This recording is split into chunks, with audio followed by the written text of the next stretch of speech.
cherchez une école de référence pour une double formation universitaire et professionnelle de qualité? Voici l'opportunité à ne pas rater. L'École supérieure d'administration, d'économie, de journalisme et des métiers de l'audiovisuel ESAE vous offre des programmes d'enseignement en licence et en master orientés vers l'emploi qui font d'elle une référence à travers les filières de l'administration générale et territoriale, l'administration du travail et de la sécurité sociale, droit, diplomatie et relations internationales, administration hospitalière, universitaire et intendance, journalisme et métiers de l'audiovisuel et toutes les filières des sciences de gestion. Une seule adresse, www.esae.bj. Rendez-vous dès maintenant sur nos campus ESAE Bedromende au numéro 90 93 65 21 ou au numéro 98 98 14 00. Paracourt sur le numéro 52 46 12 12. Aboumé-Calavi au numéro 52 88 44 44. Akpata au numéro 52 88 33 33. ESAE, l'excellence a un nom. Bonsoir à tous, c'est toujours un plaisir de vous retrouver tous les samedis après-midi pour votre émission Ici tout se raconte. La thématique de la semaine dernière revient. Peut-on facilement guérir des blessures du passé? J'ai avec moi Rhodes. Bonsoir Rhodes. Bonsoir Madame Tati. Ça bonsoir, va? Monsieur l'ami internaute. Ça va très bien. Monsieur, Madame, bonsoir.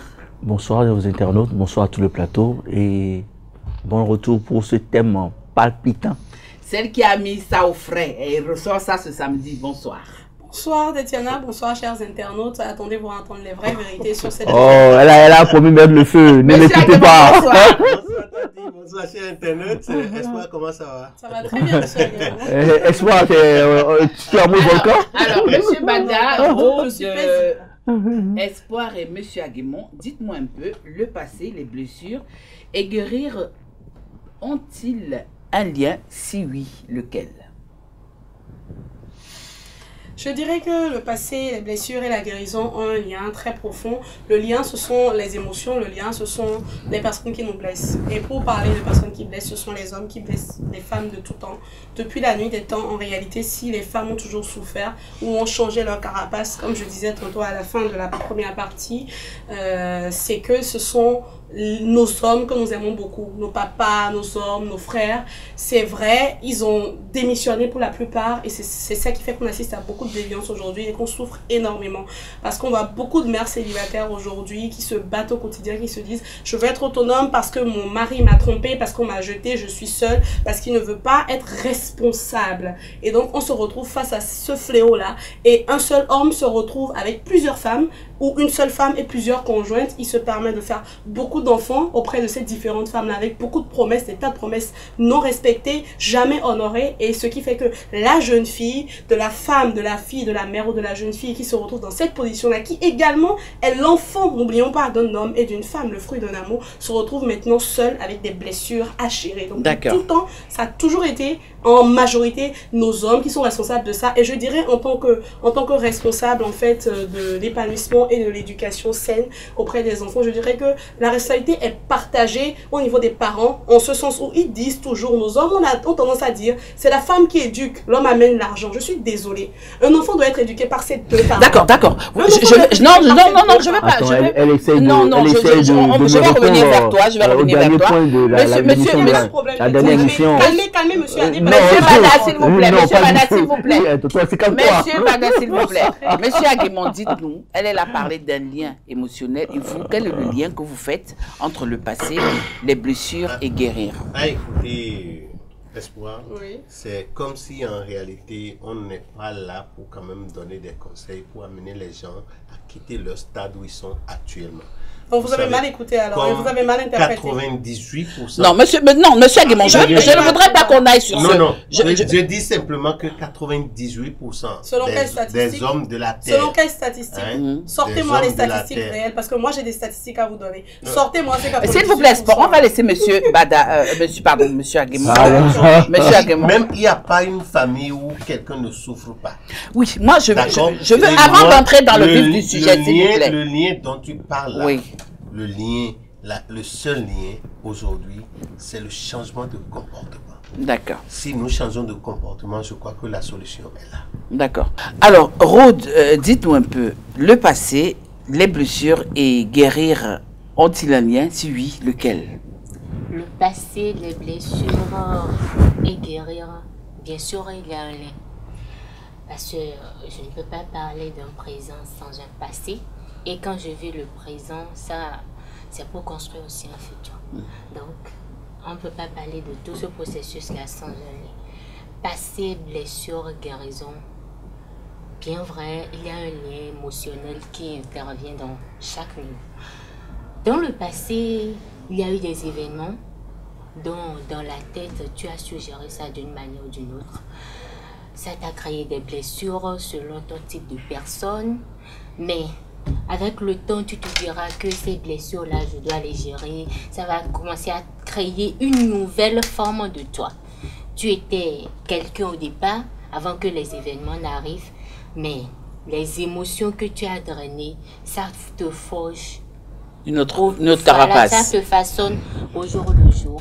Mais quand on parle de guérison qui survient après des blessures, là, quand on arrive à une phase de guérison, sachant que la blessure, moi je dirais que n'a plus trop de valeur quand on commence à parler de guérison. D'accord. Voilà. Monsieur Bada, selon vous, le lien c'est lequel? Ben, le lien, le premier lien qui revient, c'est le lien émotionnel. Quand on parle du passé, de la blessure, de la guérison. Mais au-delà de l'émotion, il y a la volonté, il y a la détermination à se sortir d'un tunnel. Parce que quand vous êtes blessé et que vous subissez les contre-coups, vous êtes comme enfermé dans un tunnel, vous ne voyez pas la lumière. C'est par décision que vous allez vers la fin du tunnel. C'est très important. Donc quand aujourd'hui on va parler de lien, le lien est d'abord la volonté que vous avez de ne plus rester dans cette situation-là et de voir autre chose. Parce que si vous vous laissez aller, vous allez croupir dans votre situation et vous irez de mal en pis. Et l'autre lien qui est le lien le plus évident, c'est le lien émotionnel. Et le lien émotionnel est fonction de l'éducation et des expériences et également de vos choix. Si on vous a appris à la dure, votre réaction sera différente de celui qui a une éducation douillette. Donc, l'un dans l'autre, je reviens à ce que je disais tout à l'heure, le premier paramètre, la première personne responsable de notre éducation, c'est souvent maman, parce que maman, on est plus proche de maman, maman est plus présente que papa. Papa vient pour réglementer ou pour mettre une forme de cachet, voilà. Donc, la responsabilité revient beaucoup plus à maman, pas parce qu'elle n'est pas partagée, mais parce que maman a plus de facilité à impacter son enfant, qu'il soit homme ou femme. D'accord, on vous a compris. Alors, parlons justement du passé en amour. Vous avez tous parlé des émotions et tout. Alors, ma question, c'est de savoir, les tensions émotionnelles ont donc quel rôle à jouer dans ce passé-là? Oui. D'accord. Allez-y. Monsieur Aguemon, allez-y. Ok. En fait, moi, j'ai toujours, à partir de mon expérience personnelle. Laquelle? C'est que quand bien même, quelle que soit la situation, il y a la maîtrise de soi. Quand vous avez la maîtrise de soi, vous trouvez les solutions. La majorité des cas, nous concentrons notre énergie sur le problème et non sur la solution. Et le problème, en se concentrant là-dessus, ça grossit. Et puis la solution disparaît. Et quand tu vas écouter des gens, des fois, pour des problèmes inutiles, pour lesquels... problème inutile pour lequel ils s'enflamment, ils veulent mourir, mais tu te dis, mais voilà la solution qui est à côté de toi, et voilà ce qu'il dit. Et donc ça dépend de la personnalité de chacun, qui est la façon de prendre les choses. Parce que si moi, Eugène, moi je suis né comme ça, tu peux être en train de m'insulter, ça me dit rien.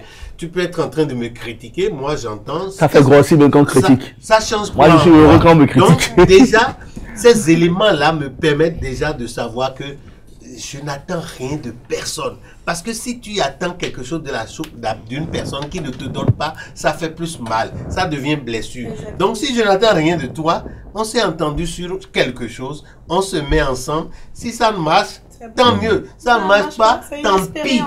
Alors, je me retourne vers vous. Espoir, selon les expériences que chacun panéliste ici a vécu, hein, ou même des proches. Alors, quelle est la première étape que l'on doit franchir si l'on veut vraiment guérir de ces blessures du passé? Certains estiment que le premier pas à franchir, c'est d'abord d'accepter ces blessures-là. Est-ce que vous êtes forcément de cet avis? Oui, je suis de ceux qui pensent que, comme je disais tantôt, la loyauté est la première valeur, la qualité intrinsèque liée à un être humain. Et le premier niveau, en réalité, d'élévation d'un humain, c'est l'acceptation. À partir du moment où vous acceptez ce que vous vivez, vous acceptez de ressentir ce que vous ressentez, vous reconnaissez face à vous-même ce que vous êtes ce qui est en train d'émaner de vous, vous arrivez à dépasser cela. Et ce premier niveau d'acceptation, en fait, vous fait grandir. Ça vous fait grandir. Et M. Aguemon a dit quelque chose de formidable tout à l'heure. Il a dit qu'en réalité, les blessures, on peut en guérir. Et on peut en guérir, ça dépend de nous. Il faut faire preuve de beaucoup de résilience. Il faut faire preuve de beaucoup et suffisamment d'humilité. Il faut faire preuve d'acceptation de soi et d'oubli de l'autre. Parce qu'en réalité, ce qui fait qu'on se fâche, je vous explique. C'est par exemple, quelqu'un me dit, ah, tu as un gros front. Espoir, tu as un gros front. Non, c'est pas ça. C'est pas comme ça que ça marche. Je vous explique comment les émotions, ça fonctionne. Monsieur Aguemon dit, c'est vrai, ton front là, c'est condolé à gauche. et Monsieur Bada dit, c'est vrai, tu as un gros nez aussi. Moi, je ne dirais pas ça. Non, je vous explique comment, en fait, ça fonctionne. Je suis en mode kiff. Et en réalité, quand vous commencez à laisser entrer des émotions comme ça en vous et que votre état, votre moi intérieur commence à accepter tout ce qui va, votre cerveau va dans tous les sens, il analyse, se dit, ah, tout le monde me critique, tout le monde me juge, et ça commence à grossir, on se concentre plus sur le problème. On ne se concentre pas sur la solution. On ne se concentre pas sur soi en se disant, mais mon père ou ma mère m'a toujours dit que je suis jolie, même si on ne me l'a jamais dit. Quand je me regarde, je me trouve belle, je me trouve agréable à vivre, je me trouve génétiquement très bien, très parfaite. Et donc, à partir de ce moment-là, on se concentre sur les sons de cloche qu'il y a dehors et on se dit que, voilà, c'est négatif, c'est péjoratif, il n'y a pas de solution, c'est impossible de guérir, on m'a blessé, on m'a fait mal, je ne peux plus me reconstruire, je n'ai plus rien du tout, j'ai perdu mon argent. Enfin, on s'ensevelit soi-même. Et on s'engloutit sous un tas de ramassis d'idées reçues de l'extérieur sans penser maintenant à ce que nous, même ce qui émane de nous, on ne fait pas silence. Donc, Tatiana, dans ce cas de figure, ce qu'il faut faire, comme tu disais tout à l'heure, en fait, la réponse, c'est la palissade, la réponse se trouve dans ta question. Il faut s'enfermer, s'écouter et s'accepter. Oui, j'ai mal. Oui, je reconnais que ça fait mal. Et oui, je dois dépasser cet état, en fait, d'esprit parce que les émotions, en fait, et le ressenti, c'est maximum 7-10 secondes. Après ça, c'est que c'est vous-même qui retenez la charge mentale, la charge émotionnelle. Donc, quand je suis blessée, on m'a fait mal, ça dure, la surprise ou l'émotion forte dure maximum 7-10 secondes, selon les professionnels. Et quand vous retenez cette émotion-là, c'est que c'est vous-même qui l'empêchez de partir. Vous l'emprisonnez et à partir de ce moment-là, vous ne pouvez plus faire preuve de résilience, vous ne pouvez plus être guéri et vous devenez vous-même votre propre démon. Ce ne sont pas les autres, hein, c'est vous. Donc, prenez la décision en réalité de guérir à partir du moment où vous acceptez. Oui, il m'a fait mal, j'ai mal, je suis blessée. Ça fait mal, mais je dois me reconstruire. D'accord. Je dois repartir de là. Alors, je me retourne vers vous, Monsieur Bada. On sait généralement qu'avec ces blessures que l'on sait parfois béantes, est-il facile d'abord de se pardonner et ensuite pardonner à l'autre? Question, le champion. Tati, je prends une inspiration profonde. Faut laisser mon nom. Non, je prends une inspiration. Non, je prends une inspiration profonde parce que le pardon est un pilier essentiel. Pardonner, ce n'est pas une évidence, mais pardonner est un devoir. Si nous voulons évoluer dans notre vie, nous devons faire du pardon un socle de notre existence. C'est vrai qu'il arrive des situations où on dit « je ne peux pas pardonner, je ne dois pas pardonner ». Mais je peux vous assurer que si vous faites l'effort, et moi personnellement je suis passé par plusieurs étapes avant d'en arriver là, si vous faites l'effort vraiment de transcender vos douleurs et de pardonner, le pardon ne veut pas dire l'oubli. Parce que quand vous pardonnez, vous prenez les dispositions pour que ce qui vous est arrivé ne vous arrive plus. D'accord? Si vous arrivez à le faire, la première personne qui profite de ça, c'est vous-même.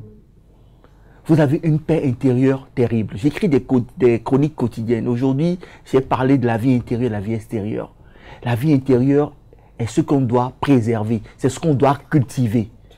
Il ne faudrait pas laisser l'extérieur faire de nous ce qu'il veut. Et la plupart du temps, il est plus facile aux gens de critiquer. Les gens critiquent. Mais est-ce que vous savez que la plupart des gens qui vous critiquent vous envient? Vous êtes dans une position qu'ils ne peuvent pas atteindre. C'est de l'aigreur.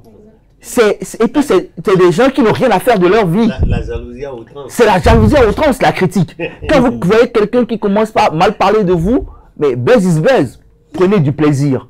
Dites-vous, j'existe, je suis devant quelqu'un qui est en train de klaxonner derrière, mais qui ne peut pas m'atteindre. Donc, comme ça, vous pouvez d'abord vous pardonner vous-même et pardonner à l'autre. Vous devez vous pardonner, Tati. Oui, c'est facile de vous pardonner à vous-même. Mais pardonner à l'autre, est-ce que c'est facile? Mais il faut d'abord comprendre l'existence, reconnaître l'existence de l'autre d'abord. Tatiana, écoutez, si vous ne pardonnez pas à votre personne, à vous-même, vous ne pouvez pardonner personne.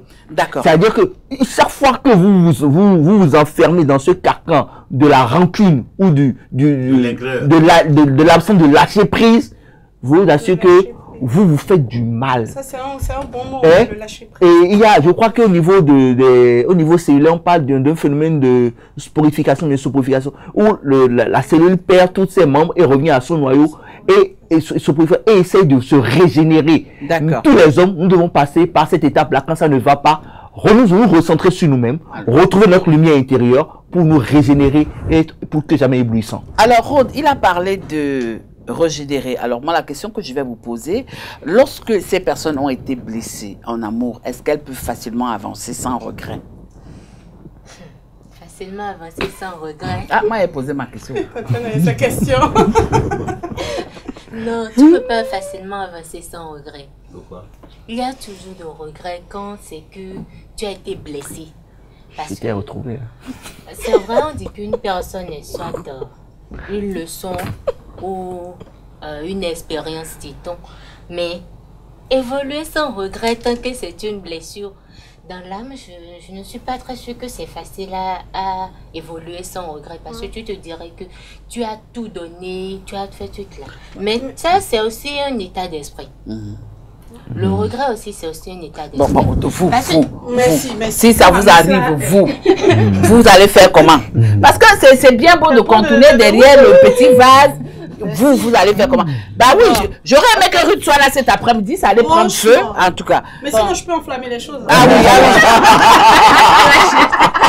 c'est évident pour toi. Donc, alors, il faut nous dire les choses. Alors, vous, si vous évoluer sans regret, bon, pas en termes de ma personnalité. Non, maintenant j'ai dit vous. Vous-même. Vous laissez les autres. Toi-même maintenant. Garçon, tu es parti de trouver, il est là en train de me parler avec ta soeur et tout et tout. Oui, comment tu gères? Et c'est ici tout se raconte. Non, mais c'est vraiment. Je veux savoir, est-ce qu'il a déjà vécu une trahison? Parce que c'est bien beau de parler, mais est-ce que vous avez déjà vécu une trahison réelle, profonde?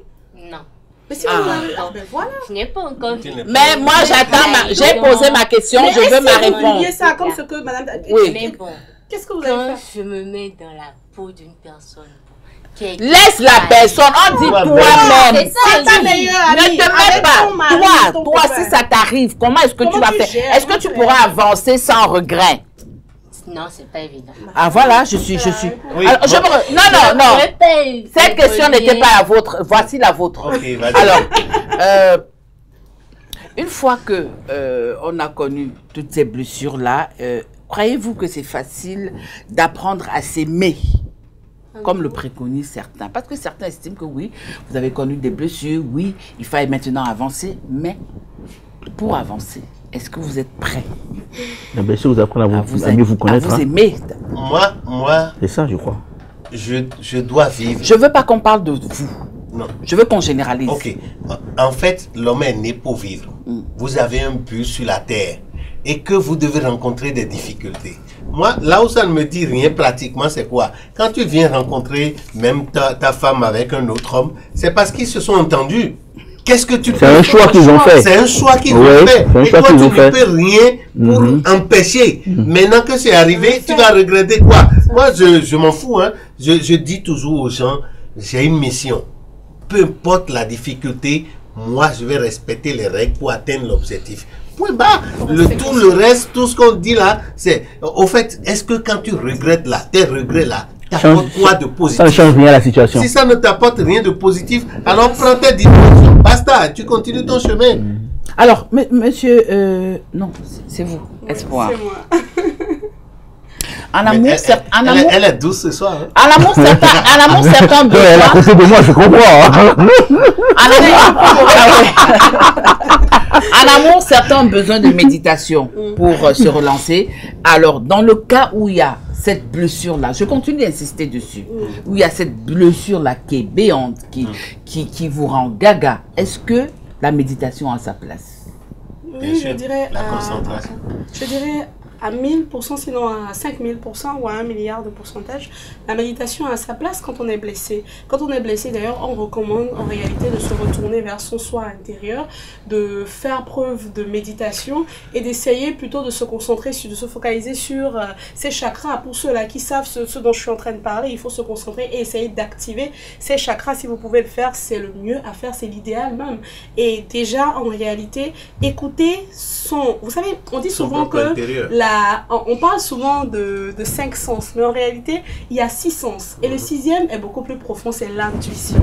Et l'intuition, en réalité, j'ai pas l'habitude de dire que c'est la parcelle du divin en nous. C'est-à-dire, quand tu n'écoutes pas ton intuition, il y a souvent les revers sont là, les retombées sont là. Et bonjour les dégâts. Donc, quand vous êtes blessé et que vous avez reconnu, le premier niveau, c'est l'acceptation. Que vous avez reconnu que vous êtes blessé, que vous acceptez de vous pardonner. Et moi, je dis souvent, on n'a rien à pardonner aux autres. Hein. Nous ne les rendons pas. Le pardon, il est intrinsèque, il est personnel. Si quelqu'un te fait du mal et que la personne te demande pardon, demande-lui à elle-même d'aller se pardonner elle-même d'abord et ensuite on en reparle. Si la personne arrive à se pardonner, vous pouvez avancer à 2. Donc la méditation est vraiment un pilier, sinon un socle essentiel pour pouvoir se relancer, pour pouvoir faire face à soi-même et commencer maintenant une étape de reconstruction et de résilience très importante pour l'avenir. Parce qu'à partir du moment où vous commencez à dire je suis blessé, je suis irrité, je dois reporter mes frustrations sur telle personne, vous devenez en fait une vengeresse simplement et vous brisez tout ce qu'il y a sur votre visage. Vous êtes en train de créer des enfants qui eux-mêmes vont commencer à se venger et ça peut retomber sur vous. Voilà, c'est ça. Donc en réalité, Tatiana, moi je dirais que pour guérir de ces blessures, il faut accepter de reconnaître qu'on est blessé. Il n'y a pas plus grande blessure que la blessure qu'on ne voit pas. La blessure interne est beaucoup plus grande. Et cette blessure-là, quand vous l'acceptez, c'est un premier niveau de guérison. Quand maintenant vous acceptez que la blessure est là, les étapes suivantes, c'est d'accepter maintenant de réapprendre à vous aimer. De réapprendre et de comprendre que ce qui s'est passé ne dépend pas de vous. Ça n'a rien à voir avec vous. Parce que ce qui dépend de vous, c'est ce que vous pouvez gérer. Et ce que vous pouvez gérer à l'instant T, ce sont vos émotions. C'est votre ressenti. C'est comment vous voulez construire votre vie et votre vision de l'avenir. Alors, voilà, la dernière question de cet après-midi. Oui, ne me regardez pas tous, hein, ça va très vite. Hein. Alors, chacun de vous me dira ici... C'est pas ma question, moi. Chacun de vous me dira ici quelle est la pire des blessures en amour qu'il ne faudrait même pas souhaiter à son pire ou à sa pire ennemie. Rod. Bon, je dirais que c'est le fait d'être blessé par sa meilleure amie avec son mari ou tout ça, son copain. Ça sera la pire à ne pas vivre. Monsieur Bada. J'ai du mal à me décider parce qu'il y a beaucoup d'exemples qui me passent à l'esprit. Mais je crois qu'il faut juste éviter d'être dans une situation où il y a l'absence de loyauté et de vérité. Si on arrive à retrouver la loyauté et la vérité dans toutes les situations qu'on vit, je pense que la trahison n'aura même pas de raison d'être. Voilà. Monsieur Aguemon. Moi, j'ai toujours dit, tout ce que tu peux faire, que ta conscience ne te gêne pas. Je crois que tu es free. Il n'y a même rien sur la terre aujourd'hui qui ne s'est jamais passé. Il n'y a pas de pire, il n'y a pas de moins. Ça dépend de la position de la personne et c'est tout. Le 6 et le 9, quoi. Le 6 et le 9. La position. Espoir. Tatiana, chers internautes, moi je dirais, je rejoindrai chacun de vous, sinon beaucoup plus AD, parce que je l'ai dit tantôt, moi la valeur la plus importante c'est la loyauté. Et quand la loyauté est mise à l'épreuve, quand la loyauté a foutu le camp, il n'y a plus rien qui tienne. Donc pour moi la plus grande des trahisons, la plus grande des blessures, c'est l'absence de loyauté. Quand la loyauté fout le camp, plus rien n'est possible. Le reste, votre conclusion. C'est pas la peine. Votre conclusion. Alors je vous inviterai, si vous avez des blessures, à reconnaître et à accepter accepter que vous avez des blessures. Je vous inviterai à pratiquer du yoga ou de la méditation tout simplement. Vous pouvez aller sur YouTube ou n'importe où, essayer de voir comment ça se fait. Vous n'avez pas forcément besoin d'un coach pour cela. Vous pouvez être votre propre coach, mais acceptez que vous êtes blessé, dépasser cela et éviter de rejeter en fait vos frustrations sur votre entourage, parce que votre entourage a besoin de vous et parce que nous vous aimons tous. Donc sachez que la première bonne attitude, c'est l'amour, et c'est vous pouvez reboot le système. J'ai confiance en vous. Rhodes? Moi, je dirais à toutes ces personnes qui sont blessées de reconnaître leurs blessures et vraiment de se dire qu'ils doivent s'aimer eux-mêmes beaucoup plus pour pouvoir surmonter cela et se dire qu'ils ont beaucoup à donner à la vie que de se replier sur eux-mêmes à un seul point de la vie. Monsieur Bada? Chacun de nous a une mission. On doit tout faire pour la réussir. Et la réussir demande qu'on ait tous nos moyens. Donc chaque fois que nous sommes blessés, reconnaissons la blessure, remettons-nous en cause et essayons d'aller de l'avant. Ne nous laissons pas les événements extérieurs éteindre notre lumière intérieure.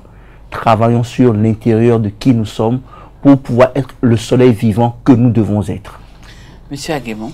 Merci beaucoup. Je crois qu'il est très important de balayer sa chambre tous les jours et oublier l'extérieur, tout ce qu'on viendra jeter dans votre maison, parce qu'aujourd'hui c'est un monde de haine, de jalousie et de si quand on me voit avec Bada aujourd'hui, si ce n'est pas que j'attends quelque chose de lui, c'est que comment on va les séparer, est-ce que bon, Espoir, on ne sait pas qu'elle a une capacité intrinsèque derrière elle dont j'ai besoin, dont tous ceux qui sont ici ont besoin, mais d'autres vont voir seulement une seule chose et c'est sur ça là qu'ils vont se concentrer. Encore que le Béninois n'imagine pas un homme et une femme amis. Voilà, c'est aussi un drame. C'est un drame. Ça, c'est un autre débat.